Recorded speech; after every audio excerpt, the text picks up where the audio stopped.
In this video I'm showing how I fixed a problem with a Glacier Bay toilet. It's the model that has the 2 push buttons on the top of the tank to flush it. And I got this from Home Depot a year or two ago, so it's still pretty new. The problem we started experiencing was that it would flush fine, but it wouldn't refill the tank. So whenever you would go to flush it again, there would be no water in the tank, so nothing would happen. I found that if I would take the tank cover off and just tap on the fill valve, that it would begin refilling. So it seemed like this thing was probably just getting stuck before it would make it far enough to refill the tank. Fill valves are pretty cheap though, so I decided to just replace it. To do that, I turned off the supply line. Then I got a bucket and I used a sponge to get as much of the leftover water as I could out of the tank. There's not a lot to this, so I'll just kind of fast forward through this part. I put a towel down to catch whatever little bit of water might come out, and then I disconnected the supply line.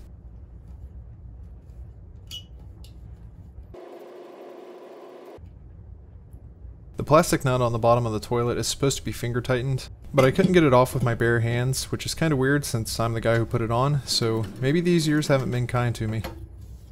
With the plastic nut completely off, I removed the old fill valve assembly. Then I made a trip to the Homeless Despot and picked up one of these corky fill valves. They had the same fill valves available as the one that I just removed from the toilet, but I wasn't really feeling it. I don't trust you, Fluid Master. You're not a master at all. So I got the new fill valve home and I tore into it. There's not a whole lot to this really. You get the valve itself, a bag of accessories, and the most unsatisfying erotic literature I've ever read. The main takeaway is how to adjust the height of this valve.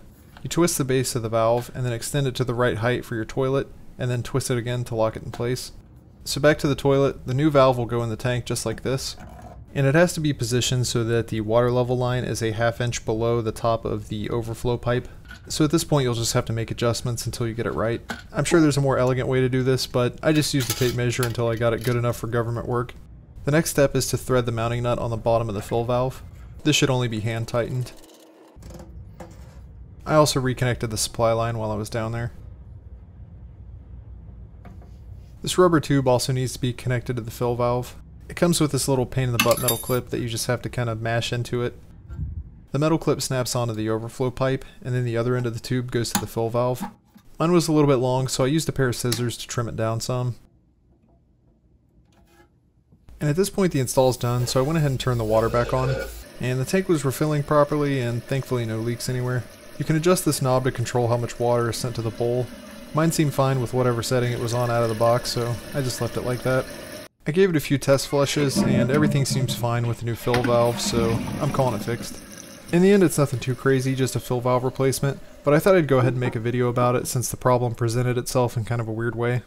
Anyhow, that's pretty much it for this video. Hit like if it helped you out, and thanks for watching.